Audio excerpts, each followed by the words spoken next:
Aujourd'hui, je vous retrouve pour une vidéo story time. Donc, c'est une story time qui m'a un peu marqué ou pas. Genre, c'est un peu bizarre. Hey tout le monde! Donc, je vais commencer tout de suite parce que sinon, on va mettre vraiment trop du temps et j'ai vraiment pas envie que cette story time dure une éternité. Et voilà que 20 secondes déjà se sont passées et je n'ai toujours rien dit. Donc on va commencer par le commencement. Cette story time va débuter à l'HULB d'Erasme. J'étais là-bas en première année soins infirmiers. Donc j'atterris là-bas plus ou moins. Je ne savais même pas c'était quoi. Genre j'ai regardé vite fait tous les métiers là où il n'y avait pas de maths, où c'était vraiment des maths de base et où il n'y avait pas physique. Pour moi c'était les deux critères qu'il fallait pas y avoir dans n'importe quoi en fait je pouvais faire s'il n'y avait pas ces deux matières là. Et du coup j'ai vu infirmière, j'ai vu plus ou moins que travailler à l'hôpital. J'ai vu vite fait, genre j'ai pas vu vraiment en détail. Donc j'atterris là-bas, je m'inscris et tout se passait hyper bien. La théorie, on n'avait pas beaucoup de pratique, donc pendant le premier mois, on n'avait que de la théorie. Et j'aimais vraiment bien parce que l'approche de la personne, mettre la personne au centre plutôt que mettre les soins, tout ça, c'était quelque chose que moi m'intéressait vraiment beaucoup. Et donc j'ai commencé à aimer, sauf que la pratique a commencé vers le troisième, quatrième mois, si je ne me trompe pas.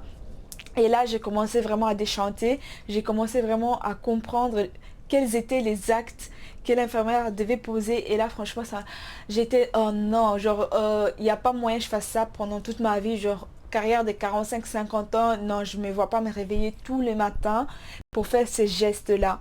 La théorie, c'était vraiment quelque chose qui m'intéressait vraiment beaucoup, mais la pratique, alors là, surtout certaines choses, vous allez comprendre plus tard, je n'étais vraiment pas du tout, genre, j'ai déchanté, genre, à chaque pratique, j'étais, non, c'est pas ça que je vais faire, non, c'est pas ça que je vais faire.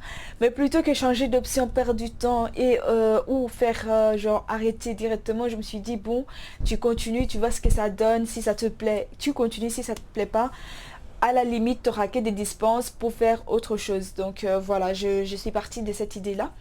Arrive le premier stage, c'était un stage des quartiers et un stage d'observation en milieu extra-hospitalier. Désolée pour la prononciation. Donc ça se passe pas hyper bien. Genre le premier en quartier, ça s'est passé bien parce que c'était un truc en groupe. Donc j'ai bien réussi le travail, le rapport. Et puis il y avait le deuxième qui était un stage d'observation. En gros, on allait dans une maison de repos et on suivait une infirmière, on voyait ce qu'elle allait faire et ça, on devait le décrire dans un rapport. J'ai raté le rapport parce qu'en fait, j'ai pas gardé la privacy de la personne que j'ai décrit dans mon rapport. Et j'ai dévoilé genre dans quelle maison de repos elle était. J'ai dévoilé son prénom, son âge, son, comment on appelle ça, comme sa chambre. Donc on pouvait vraiment retracer la personne, savoir l'identifier.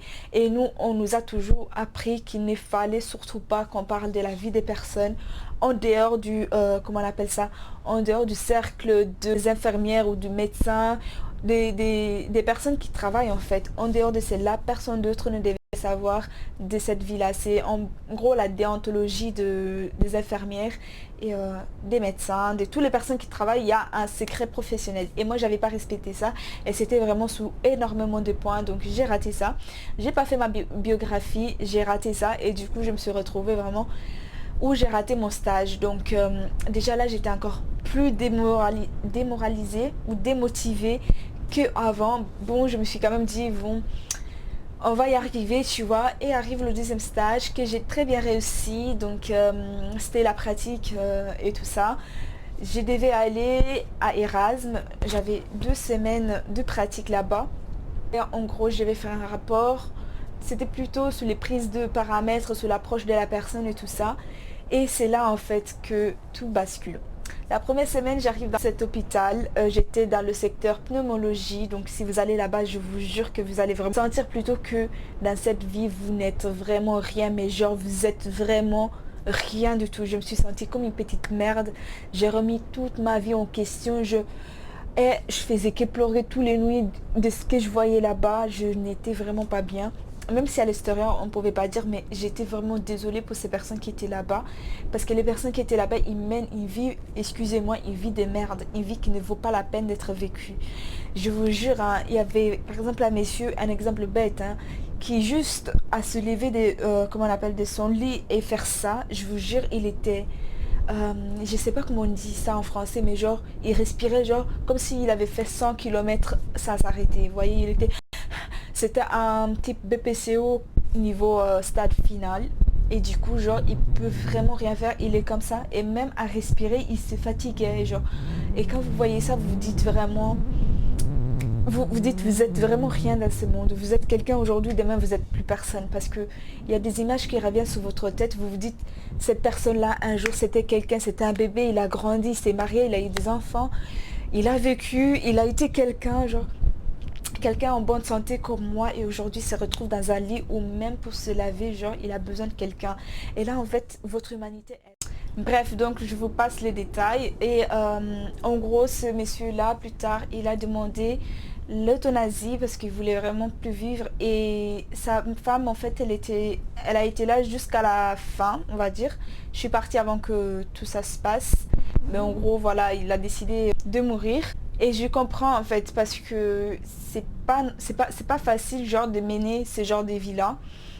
C'est un poids pour lui et un poids pour sa femme. Je sais pas si vous comprenez ce que je veux dire. C'est bizarre de dire ça comme ça qu'il était un poids, mais vraiment, vous pouvez même pas vous imaginer le poids que ça doit être pour lui déjà de savoir, de connaître, d'être conscient de sa situation et aussi de savoir qu'en fait il a un poids pour sa femme parce que sa femme, elle souffre pour sa situation à lui, mais elle ne peut pas être heureuse aussi, genre sans lui. Je sais pas comment. Bref, c'est pas ça la story time, c'est pas lui. Et donc, je m'occupais un peu de tout le monde. Donc, le matin, on se retrouvait tous à 7h du matin. Moi, j'étais toujours en retard comme jamais. Déjà, le premier jour de stage, je me suis dit la nuit, ouais, j'arrive à 6h30, je repère le lieu. Comme ça, à 7h, je suis déjà là et tout ça. Je suis là à l'avance et tout ça. Je suis arrivée à 7h07. La réunion avait déjà commencé, donc je rentre, j'étais toute la petite nouvelle, j'arrive, tout le monde déjà me regarde, tu vois. Je pars, je me pose et tout. Et déjà, il commençait à parler des mots bizarres, on n'avait jamais entendu ça, c'était trop drôle. On notait tout et tout.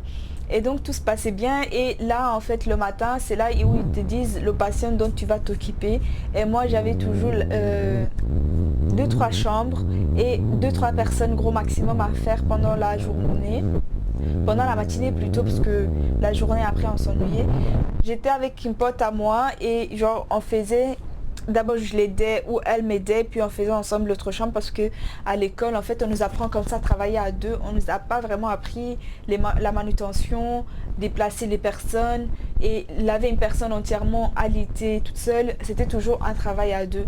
Donc jusqu'à là la première semaine on était vraiment avec deux personnes un peu de toutes les cultures, noires, arabes, blancs et vraiment tout s'est passé hyper bien, j'étais vraiment trop contente et genre j'ai un peu revu mon idée de cette pratique parce que jusqu'à là j'avais pas fait des toilettes, genre tout ce que je faisais c'était faire des demi-toilettes, c'est-à-dire soit j'aide la personne à laver son haut là où elle peut pas atteindre, genre les bras, le dos et les bas des pieds, les jambes et tout ça, mais le reste la personne elle faisait toute seule. Là où tout a basculé, c'est la deuxième semaine où la chef, elle-même la chef infirmière, elle était là. Donc déjà, elle me donne des patients que je connaissais pas parce que pendant la première semaine, je m'étais habituée à ce genre de patients. J'avais trois patients qui étaient fixes et chaque matin, je faisais toujours les mêmes. Et là, elle arrive, elle change tout, elle met tout n'importe comment et elle m'assigne vraiment une personne qui était alitée, un monsieur, pas en surpoids mais limite, tu vois, et qui ne savait vraiment pas bouger. Donc il était genre comme ça. Et il fallait que toi tu fasses tout et nous on nous a pas appris ça, on nous a même pas appris la manutention. Donc moi et là elle commence à me dire toi tu prends ça, toi tu prends ça, toi tu prends ça, bla bla bla, tu vois. Et là moi je lui demande mais est-ce que j'aurais de l'aide parce que j'ai cru comprendre que le monsieur genre il est alité et il ne sait rien faire par lui-même, il ne sait même pas m'aider. Et là elle me regarde bizarrement et dit c'est que deux personnes et je fais mais oui mais à l'école on nous a appris à travailler à deux. Et je sais qu'en fait, il y a toujours des imprévus et qu'il faut toujours s'adapter, mais pour ce cas-là, un monsieur ne savait pas bouger. Genre, comment vous voulez que je le tourne, je le lave, je le retourne de l'autre côté, je le change. Je sais pas comment, j'étais en panique, je lui ai demandé, mais vraiment de bon cœur, genre, est-ce que j'aurais de l'aide? Est-ce qu'il y a quelqu'un qui peut le faire avec moi, tu vois? Elle a été un peu bizarre, genre en mode, ouais, on verra ça après. Donc moi, j'arrive chez le monsieur, je vais m'occuper. Aujourd'hui, le français, c'est un peu chaud. Donc j'arrive dans cette chambre, chez le monsieur dont je vais m'occuper et tout. Je lui dis bonjour, bonjour, c'est moi l'infirmière, les présentations et tout ça, tu vois, je vais m'occuper de vous, blablabla. Et donc aujourd'hui je vais faire la toilette. Et c'était un monsieur, je sais pas si je dis l'origine. Et je vois en fait que déjà le monsieur il n'était pas content du tout que je m'occupe de lui. Donc il était en mode est-ce que je peux avoir ça? Donc j'allais le chercher et tout ça. Et à un moment genre j'allais chez les infirmières, je disais, monsieur, il veut vraiment pas que je m'occupe de lui. Genre, il fait que me faire balader. Genre, il m'envoie ici, il m'envoie là-bas et il veut pas, choix. Et quand j'arrive dans cette chambre encore, tout ça, le monsieur me dit, j'aurais besoin de ma chaise percée. Pour les gens qui ne savent pas, c'est une chaise en fait qui a un trou et genre tu t'assois et tu peux faire tes besoins comme si tu étais aux toilettes. C'est un peu moins humiliant que de le faire genre alité. Donc déjà de un, le monsieur ne savait pas y aller tout seul. Donc moi je commençais encore à courir dans tous les sens, demander où sont les chaises et tout ça. Je la ramène et en fait c'était juste parce que il m'avait envoyé chercher cette chaise parce qu'en fait il avait prévu de s'échanger tout seul. Quand je dis changer, c'est changer sa protection pour, tout seul sans que je sois là. Pour pas qu'en fait il y ait l'humiliation d'avoir cette petite fille venir le changer lui âgé de 60 ans. Et là, en fait, mon cœur s'est brisé. Genre, j'étais... Oh. Mais le problème, c'est que, messieurs, il en avait mis partout. Genre, partout.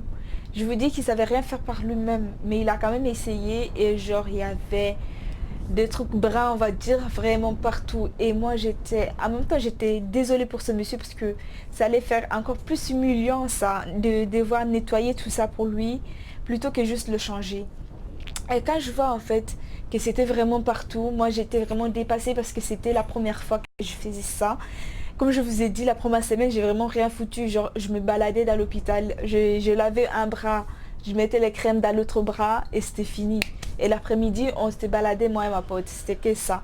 Et là, le monsieur, il a vraiment mis partout. Donc, j'appelle une infirmière pour que quelqu'un m'aide, en fait, que quelqu'un le tienne et moi, je fasse quelque chose. Et là, on m'a donné une infirmière qui devait m'aider, qui au final ne m'a pas aidé du tout, m'a mis plus dans la merde qu'autre chose. Elle arrive, elle avait envie de rien foutre, en gros. Elle arrive et elle voit elle aussi, mais elle commence vraiment à insulter le monsieur, genre être vraiment désagréable, en mode ouais, pourquoi vous avez fait ça, vous pouviez attendre, on allait le faire, un truc comme ça. Et moi, ça me... J'avais juste envie de la gifler en vrai, j'avais juste envie de lui dire, mais ça pourrait être ton père, ton grand-père, ton père, ça pourrait être n'importe qui de ta famille, t'as pas à lui parler comme ça. Lui, il paye pour être ici, il te paye pour faire ce boulot, donc tu le fais, tu fermes ta gueule. J'avais juste envie de lui dire ça, mais moi, petite stagiaire, et puis elle allait me noter à la fin, là, j'ai fait la gentille. Tout ce qu'elle disait, je faisais oui, vous avez raison. Vous savez, dans ce monde, il faut savoir c'est quoi ta priorité, sinon tu n'avanceras jamais. Donc, soit j'avais deux options, soit donner mon avis, lui dire, écoutez, la manière dont vous parlez à monsieur, c'est incorrect. Peu importe ce qu'il a fait, vous êtes là pour faire un boulot, donc vous le faites et vous fermez votre bouche. Soit j'avais à faire la lèche-cul, genre en mode, oui, vous avez raison, il aurait quand même dû attendre qu'on soit là, blablabla. Bla, bla, et j'ai réussi mon stage. Et il n'y a même pas photo, moi j'ai choisi mon stage, ok. Et donc, ce que je fais, c'est que bah, je donne un peu je donne pas mon avis mais je parle pas et comme je vous dis toujours quand je ne parle pas pour moi c'est comme si j'étais d'accord avec la personne donc je faisais qu'approuver ce qu'elle disait et une fois qu'en fait on commence à changer messieurs et je vois en fait qu'elle elle était là comme ça genre les bras derrière le truc elle m'attendait genre fais-le et moi j'ai dit est-ce que vous pouvez tourner messieurs parce que je savais que de toute façon ça allait pas être elle qui allait le nettoyer, ça allait être moi. Je le voyais déjà de son attitude. Donc je commence à ramener les serviettes, tout ce dont j'ai besoin pour nettoyer, tout ça. Elle enlève juste les trucs sales et tout ça. Tout en étant désagréable, en mode elle tire, elle tourne fort. J'étais mais mon Dieu, si seulement je pouvais lui dire deux mots celle-là. Si seulement j'étais assez, comment on appelle ça assez courageuse pour lui dire deux mots là. Je sais pas si... Non, vas-y, à l'aise. Et elle enlève tous les draps sales et tout ça, elle le met dans le truc qui devait contenir les draps et tout ça. Et là, elle vient, elle tient monsieur genre comme ça, genre même pas, elle pousse rien de tout. Et donc moi, je pousse, je fais tout ce qu'il y a à faire. Et à la fin, genre, elle avait la tête dégoûtée. Mais imaginez-moi, genre, petite fille qui n'a jamais vu des choses comme ça. J'ai jamais changé même un pampers d'un enfant, j'ai jamais fait. tu te retrouves en face à un monsieur de 60 ans, 70 ans, à devoir changer comme si c'était un enfant. Et en plus de ça, tu dois t'occuper de son poids et de la personne qui est devant toi. Genre, tu as déjà... Tu sais que cette personne qui est devant toi va te noter déjà de un. Tu sais que monsieur, il est mal à l'aise. Toi, tu es mal à l'aise. Tu vois des choses que tu n'as jamais vues. Ok? Et donc, j'essayais de nettoyer. Et pour moi, donc, ça devait être parfait. Genre, tu vas me noter, donc je fais ça bien. Et je nettoyais, je nettoyais, je nettoyais. Je jetais des gants et des gants et des gants. Parce que c'était des gants jetables. Et elle, pendant que je faisais ça, elle me disait rien. Franchement, elle disait rien. Elle avait juste sa tête qui était comme ça. Genre, fais ce que tu as à faire. Elle me disait rien. Moi, je m'attendais, genre, si je fais un truc pas correct, qu'elle me dise, ouais, tu sais, c'est pas comme ça. Tu aurais plutôt dû faire comme ça. Tu fais plutôt comme ça. Pour gagner du temps, fais comme ça. Pour pas trop gaspiller les gants, fais comme ça. Genre, qu'elle me donne des conseils, tu vois, que je comprenne quelque chose. Même si après j'aurais raté mon stage ou pas, qu'à moi j'ai compris quelque chose. Parce qu'en soi, je suis là pour comprendre et pour pratiquer. Parce que ce qu'on nous apprend à l'HULB, c'est pas forcément ce qu'on trouve dans le terrain. Tout simplement parce qu'on n'a pas assez d'heures de pratique par rapport aux personnes qui font 3 ans en soins infirmiers. Eux, ils ont énormément de pratiques. Donc quand elles arrivent, elles sont vraiment genre comme des infirmières expertes. Nous, on arrive, on a que de la théorie, on connaît rien de tout. Et eux, ils veulent en fait qu'on soit comme les troisième années. Donc, madame, elle me dit rien. Mais une fois qu'on a fini, que j'ai revêtu messieurs, que j'ai tout fait et tout, elle part dans la salle des infirmières. Et elle commence à parler de moi. Genre, j'ai pas entendu, c'est l'autre infirmière qui m'a balance. Comme quoi, ils sont très soudés, hein. Elle commence à dire que oui, elle m'a trouvée froide, elle m'a trouvée dégoûtée, mais elle m'a trouvé elle a trouvé que j'ai gaspillé trop de trucs, elle a trouvé que j'étais pas du tout économe, que je savais pas faire la manutention. Elle m'a trouvé en gros que j'étais nulle à chier et que je savais rien faire. Et comment vous dire, peut-être que j'ai une tête de dégoûtée, mais c'est tout simplement parce que c'était une réaction pas normale du tout, parce que c'était pas professionnel, mais une réaction un peu genre genre, tu vois, genre, je repense à toute ma vie, est-ce que je vais faire ça? Non, c'est pas ce que je vais faire. C'est pour ça que j'étais neutre. À l'école, on nous a dit, si vous savez pas être relationnel, genre faire ça en parlant avec le patient, en étant normal, soyez neutre et soyez professionnel. C'est ce que j'ai essayé de faire, même si j'ai pas réussi. Il faut tenir en compte que c'était la première fois que je faisais ça. De un, pour l'économie, il fallait me le dire, madame, pendant que je le faisais. Donc, mais elle a dit ça à ses collègues et mon dernier jour de stage, l'infirmière en chef, elle vient me dire, en gros, elle devait me faire un feedback, I don't know. En gros, elle devait me dire tout ce qu'elle a trouvé bien, tout ce qu'elle n'a pas trouvé bien, blablabla. Elle vient, elle me trouve, oui, en gros, j'ai trouvé que tu as fait ça bien et tout, blablabla, mais on m'a quand même référé que tu étais comme si, tu étais comme ça, tu étais froide, tu étais un peu comme ça. Et même quand le matin, moi, je t'avais dit que tu allais t'occuper de ce monsieur, je t'ai trouvé un peu genre... je sais pas comment, quel adjectif elle avait utilisé, mon mode oh, je dois m'occuper tout seul, ça va être trop pour moi. Moi, j'ai dit, mais madame, moi, j'ai jamais dit que ça allait être trop. J'ai demandé de l'aide parce que à l'école, on nous a appris avec deux, mais maintenant, si je peux pas avoir deux personnes pour m'aider ou une personne pour m'aider, bah, je le fais et je fais ma gueule. Enfin, tu vois, je ne proteste pas, je vais essayer de me débrouiller, mais sachant que monsieur pèse 2 à 3 fois plus que moi. Déjà, son bras, il faisait la moitié de ma cuisse. Comment j'allais faire ça tout seul? J'ai essayé de lui dire que ça, c'était son ressenti à elle, que c'était elle qui avait ressenti que pour moi, monsieur allait être un peu de trop, et que ce n'était pas du tout ce que moi, je ressentais, et c'est pas du tout pour ça que je l'avais dit. Moi, je l'avais dit dans une bonne intention de partage, d'aide, parce qu'on nous a toujours dit, si vous savez pas faire quelque chose, allez demander, ne faites pas de bêtises. Imaginez moi maintenant, je vais tourner, monsieur tombe, accident de travail, non pas d'accident, non, qu'est-ce que je raconte? Si monsieur il tombe, maintenant ils vont me dire oui, tu aurais dû évaluer tes capacités, tu aurais dû aller demander de l'aide plutôt que le faire tout seul. Bla bla bla, vous voyez, toujours. Donc moi j'ai dit, bah voilà, on nous a pas appris la manutention à l'école. J'allais pas essayer de faire quelque chose que je n'ai pas appris. J'ai que 20 ans, casser mon dos. C'est pas dans mes projets, ok. On nous a dit qu'il y avait des techniques pour soulever les gens. Il y avait des techniques pour les faire marcher. Il y avait toujours des techniques que nous, on n'a pas appris. Ce qui m'étonne parce que ça devrait être une des premières choses qu'on aurait dû apprendre selon moi. Bref, moi je suis pas venue ici en 2 semaines. Je vais pas venir me casser le dos pour après avoir mal jusqu'à mes 60 ans. C'est pas possible. Donc j'ai dit, écoutez, nous on nous a pas appris ça. Pour laver la personne, on nous a appris une personne tourne, l'autre nettoie. On nous a pas appris tout seul, mais maintenant si vous m'auriez dit c'est pas possible d'avoir deux personnes directement, moi j'aurais dit ok, à l'aise, je fais comme je peux. J'aurais essayé, mais voilà, tu vois.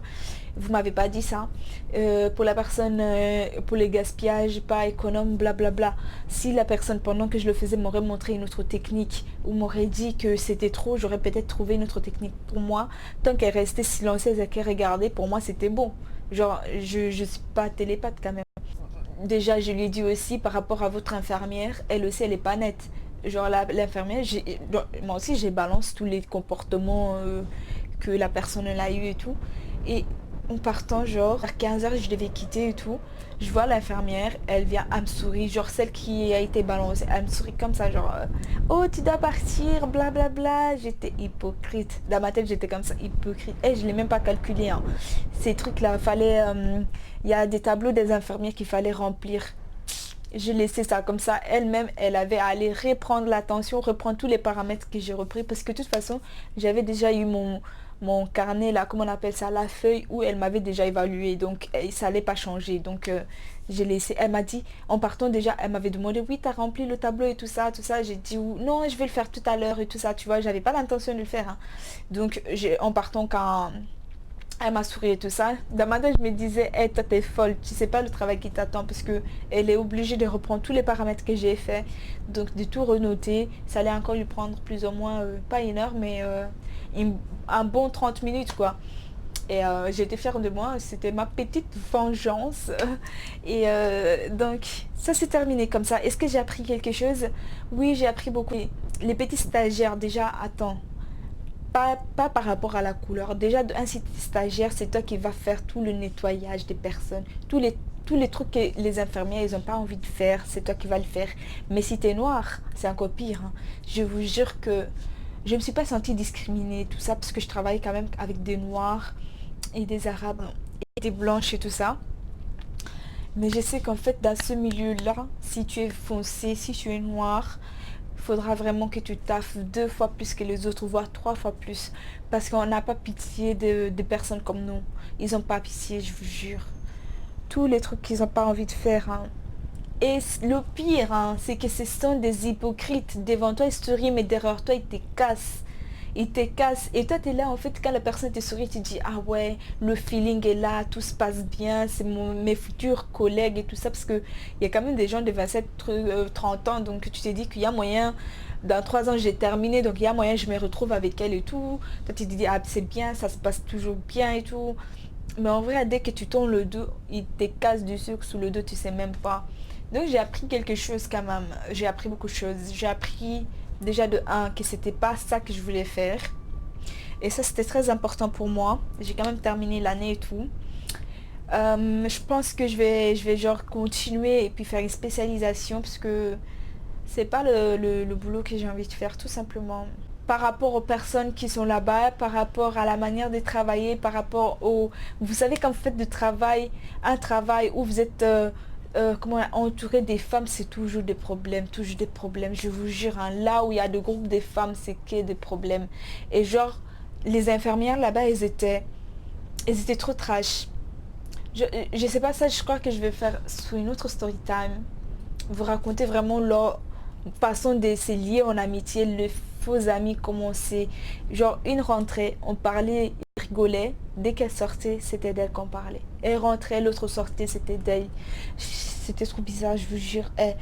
J'avais l'impression que j'allais devenir folle dans cet hôpital. Mais finalement, j'ai eu mon stage avec un 13. Je me suis fait aider parce qu'il n'y avait pas moyen, je rate ça. J'aurais dû avoir 14, mais bon, pénalité de 1 point parce que je l'ai remis en retard. Mais bon, donc ça c'était mon expérience en stage des soins infirmiers dans le secteur pneumologie, encore une fois. Ce que j'ai compris, c'est que je ne voulais pas travailler de cette manière-là, pas avec ces genres de personnes. J'ai compris aussi que c'était un travail hyper dur et qu'il était vraiment mal payé. Mais quand je vous dis mal payé, c'est vraiment mal payé. Limite, pour moi, on devrait avoir un salaire de médecin parce que ce qu'on fait vraiment, c'est pas genre... c'est vraiment un boulot de malade. Et au niveau aussi de l'approche, au niveau de tout le travail qu'il y a derrière, en fait, je pense que ça devrait être payé vraiment beaucoup, beaucoup plus. Et j'ai aussi compris que si tu veux faire ce genre de boulot, faut savoir si tu veux faire une spécialisation après ou si tu veux juste être une infirmière basique. Parce que si tu veux être genre juste une infirmière basique, je te conseillerais d'aller genre faire les 3 ans et t'es tranquille, t'as fini trop tôt et t'es déjà préparé. Mais si tu veux faire une spécialisation, bah tu fais les 4 ans et voilà. Donc j'espère que cette story time vous aura plu. Moi je vous dis à très bientôt avec une nouvelle story time.